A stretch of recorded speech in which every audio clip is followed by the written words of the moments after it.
It was the most notorious murder in California history. She's the face of one of America's most infamous unsolved murders, inspiring headlines, books, and even a 2006 film about her gruesome death, the Black Dahlia. Her real name was Elizabeth Short, a 22-year-old woman with stars in her eyes and dreams of becoming a Hollywood actress.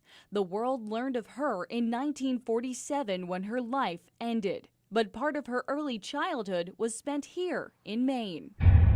According to the Maine Historical Society, Short's mother was born in Millbridge and later lived in Portland, where she eventually met and married Short's father in 1918.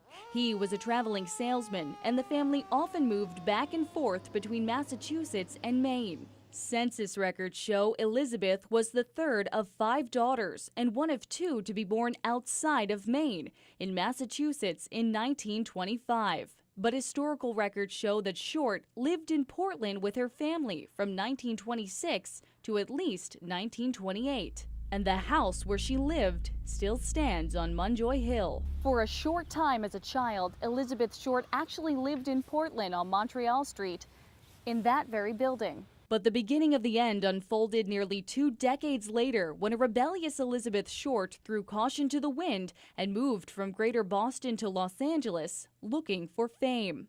On January 15, 1947, Short would finally get her picture in the paper, but not as a movie star. The victim has been cut in half.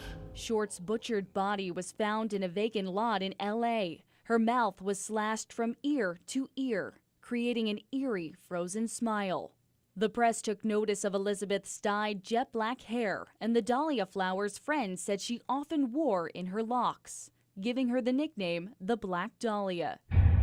After a series of interviews with scorned lovers, dead-end leads, and false confessions, the case grew cold. The weeks turned into months, and the months turned into years. The terror that consumed the women of Hollywood faded away.